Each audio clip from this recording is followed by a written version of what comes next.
اور ان 4 سالوں میں بھی اگر آپ اندازہ لگائیں، اللہ کے رسول صلی اللہ علیہ وسلم جب پہلی مرتبہ وحی نازل ہوئی اقرا بسم ربک الذی خلق، اس کے بعد مدتوں تک وحی آئی ہی نہیں ہے، ایک لمبا گیپ رہا ہے بیچ میں۔ اگر یہ اندازہ لگایا جائے کہ آپ نے جب اپنی نبوت کی سرگرمی ظاہر کی ہے اللہ کے رسول صلی اللہ علیہ وسلم نے، تو صرف اپنی نبوت کی سرگرمی کے صرف 2 سال کے اندر سب سے پہلے آپ نے ایک مرکز قائم کیا ہے جہاں پہ دین کی تعلیم ہو سکے۔ یہ پہلا آپ کی سیرت سے پہلا جو واقعہ پتہ چلتا ہے وہ یہ ہے۔ اسی طرح جب آپ ہجرت کر کے مدینہ منورہ تشریف لے گئے، مدینہ منورہ اللہ کے رسول صلی اللہ علیہ وسلم تشریف لے گئے اور حضرت ابو ایوب انصاری رضی اللہ تعالی عنہ کے گھر میں آپ تشریف فرما ہیں۔ آپ مدینہ سے اپنی بیویوں کے ساتھ، اپنے اہل و عیال کے ساتھ گئے ہیں، آپ کے ساتھ دوسرے مسلمانوں نے بھی اپنے وطن کو اور مکہ کو خیر بات کہا ہے اور اس کو چھوڑ کر مدینہ ہجرت کر گئے ہیں۔ مدینے میں جانے کے بعد آپ یہ بتائیے کہ اگر آپ کو کہیں جانا ہو، گورکھپور چھوڑ کر کسی اور جگہ پہ اگر آپ سیٹل ہونا چاہتے ہیں یا چاہتی ہیں تو آپ سب سے پہلے کیا کریں گے؟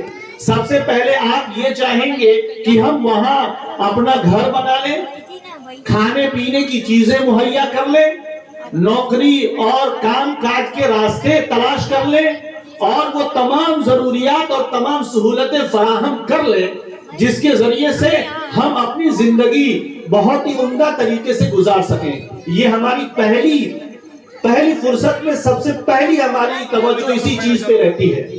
اللہ کے رسول صلی اللہ علیہ وسلم جب مدینہ گئے ہیں، قربان جائیے اس ذات پر، سب سے پہلے جس چیز کی آپ نے فکر کی ہے وہ مسجد کی ہے، اور آپ علیہ الصلوۃ والسلام نے ایک مرکز کے طور پر سب سے پہلے مسجد نبوی کی بنیاد رکھی ہے، اپنا گھر نہیں بنایا ہے۔ کسی صحابی کا گھر نہیں بنا ہے، کسی بھی، انہوں نے تو مواقعات کرا دیا اور مدینے کے انصار کے ساتھ مہاجرین کا مواقعات ہو گیا، بھائی بھائی بنا دیے گئے۔ کسی کا گھر، کسی کا کاروبار، کسی کی کوئی زندگی سیٹل نہیں ہوئی ہے۔ سب سے پہلے اللہ کے رسول صلی اللہ علیہ وسلم نے مسجد کی تعمیر کی ہے، مسجد نبوی بنائی ہے، اور وہ مسجد جو تھی وہ تعلیم گاہ بھی تھی، وہ مدرسہ تھا، وہی مکتب تھا، وہی جسٹس اور قانون نافذ کرنے کی جگہ بھی وہی تھی، وہیں پہ سارے فیصلے ہوتے تھے، وہی مقدمات حل ہوتے تھے اور انہی جگہوں پہ تعلیم بھی ہوتی تھی۔ آپ علیہ الصلوۃ یعنی یہ کہہ لیجئے کہ آپ نے سب سے پہلے مرکز قائم کیا۔ یہ دوسرا واقعہ، میں نے کہا تھا 3 واقعے آپ کے سامنے رکھوں گا، تو آپ نے اپنی ضرورتوں کو پیچھے رکھا اور دین کی ضرورت کو مقدم رکھا۔ یہ دوسرا واقعہ۔ تیسرا واقعہ جنگ بدر میں۔ جنگ بدر اسلام کی وہ جنگ ہے جہاں سے حق اور باطل کا امتیاز ہو گیا اور وہیں سے اسلام کو ایک غلبہ نصیب ہوا اور پورے خطہ عرب میں اسلام نے اپنی دھمک چھوڑی۔ وہ زمانہ تھا، جنگ بدر میں 70 کفار شہید ہوئے اور 70 گرفتار ہوئے۔ گرفتار ہونے والے جو افراد تھے وہ اپنے قوم کے سرکردہ تھے اور سب سے بڑے لوگوں میں سے تھے۔ اللہ کے رسول صلی اللہ علیہ وسلم نے ان لوگوں کے اوپر یہ طے ہوا کہ ان سے فدیہ لیا جائے۔ فدیہ کہتے ہیں کہ بھائی ان کے بدلے میں تاوان دے دو، گرفتار ہوئے ہو تم آزاد کر دیے جاؤ گے، چھوڑ دیے جاؤ گے۔ اللہ کے رسول صلی اللہ علیہ وسلم نے فدیہ کیا مقرر کیا؟ یاد رکھیے گا، فائنینشیلی طور پہ آپ اس وقت بہت ہی ویک اور کمزور تھے، آپ کو پیسے کی زیادہ ضرورت تھی، مسلمانوں کو اس وقت پیسے کی زیادہ ضرورت تھی، دولت کی زیادہ ضرورت تھی تاکہ اس کے ذریعے سے تمام چیزیں سیٹل کی جائیں، مرتب کی جائیں۔ لیکن اللہ کے رسول صلی اللہ علیہ وسلم نے ان 70 کفار میں یہ اعلان کرایا کہ جو پیسہ دے سکتا ہے تو ٹھیک ہے، ورنہ جو پڑھنا لکھنا جانتا ہے ان میں سے ہر ایک 10 بچوں کو پڑھنا لکھنا سکھا دے، بس وہی اس کا فدیہ ہے۔ مال اور دولت کی ضرورت نہیں ہے، پیسہ دینے کی ضرورت نہیں ہے، درہم اور دینار دینے کی ضرورت نہیں ہے۔ یاد رکھیے، آپ کو کس چیز کی سب سے زیادہ ضرورت تھی؟ آپ کو ضرورت تھی وہ بڑے بڑے سردار تھے، آپ جتنا چاہے پیسہ لے سکتے تھے ان کو چھوڑنے کے لیے، لیکن آپ نے فدیہ کیا رکھا؟ فدیہ یہ رکھا کہ جو بھی پڑھنا لکھنا جانتا ہے وہ 10 بچوں کو پڑھنا لکھنا سکھا دے۔ یہ جس سے اندازہ ہوتا ہے کہ اللہ کے رسول صلی اللہ علیہ وسلم کی پہلی جو توجہ ہوتی تھی وہ یہی ہوتی تھی کہ جو بھی مسلمان ہے اس کو دین کی تعلیم دی جائے، اس کے اندر دین پیوستہ کی جائے، اللہ کی محبت، اللہ کے رسول کی محبت، قرآن و شریعت اس کے دلوں میں راسخ کر دیا جائے، اس کے دلوں میں پیوست کر دیا جائے، تاکہ وہ اس طرح سے ہو جائے کہ اس کے سامنے کتنی بھی طرح کی پریشانیاں اور مشقتیں آ جائیں، کتنی بھی اس کے اوپر مصیبت نازل ہو جائے وہ ٹس سے مس نہ ہو۔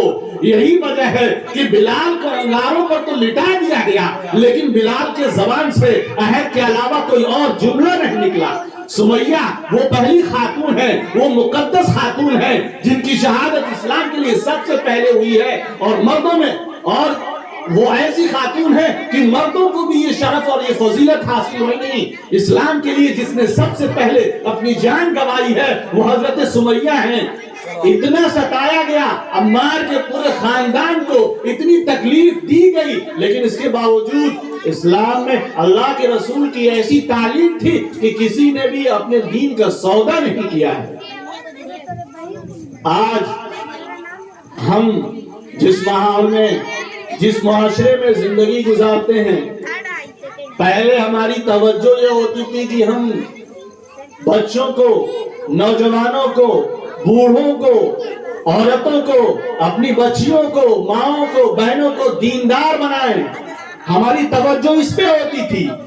لیکن اس وقت سچویشن ایسی ہو گئی ہے، اس وقت حالات ایسے ہو گئے ہیں کہ ہم اب یہ کوشش کرنے لگے ہیں کہ ہم اپنی اولاد اور اپنی نسلوں کا ایمان کیسے باقی رکھیں۔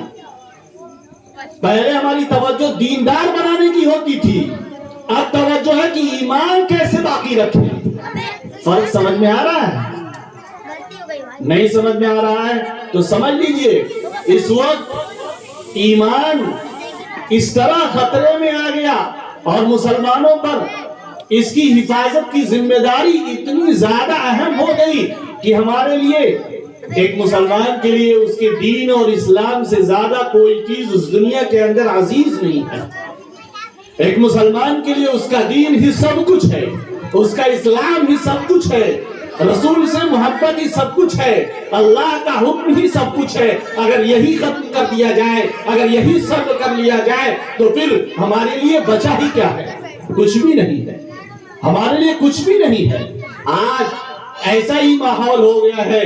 آج آپ سوشل میڈیا پر دیکھیے، ایک پروپیگنڈے کے تحت باقاعدہ کنورژن کے وہ معاملے دکھائے جا رہے ہیں اور اس طرح ٹارگٹ کیا جا رہا ہے اور اس طرح لوگوں کو بتایا جا رہا ہے اور اسلام سے اتنی نفرت پیدا کرائی جا رہی ہے کہ اب ہم تو اس پہ توجہ، اس پہ فوکس کرنے لگے اور تمام لوگ اب اس پہ فوکس کرنے لگے کہ ہم اپنے اولاد کو مسلمان کیسے باقی رکھیں۔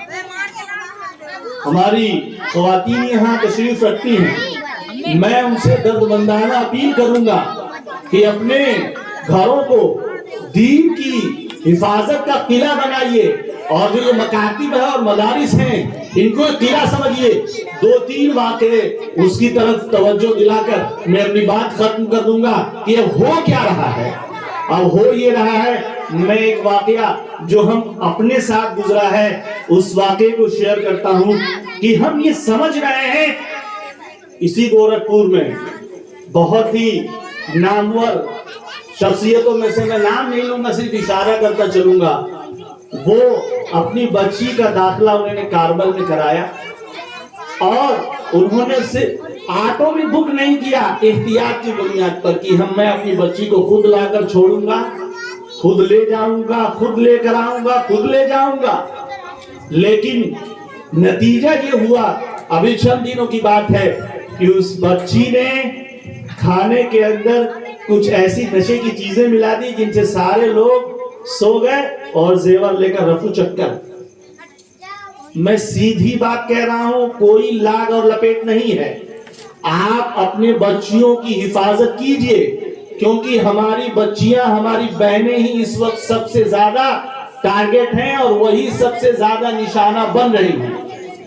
ایک اور واقعہ، ہمارے یہاں میں جیسے زہرا میں پڑھاتا ہوں، لڑکیوں کا بھی مدرسہ ہے، وہاں ایک صاحب آئے،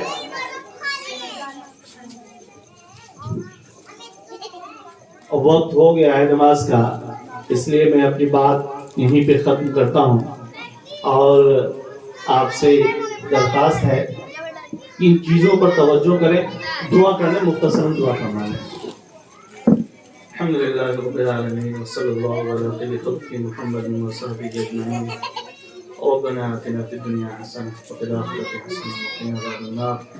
سبحان ربک رب العزۃ عما یصفون وسلام علی المرسلین الحمدللہ رب العالمین.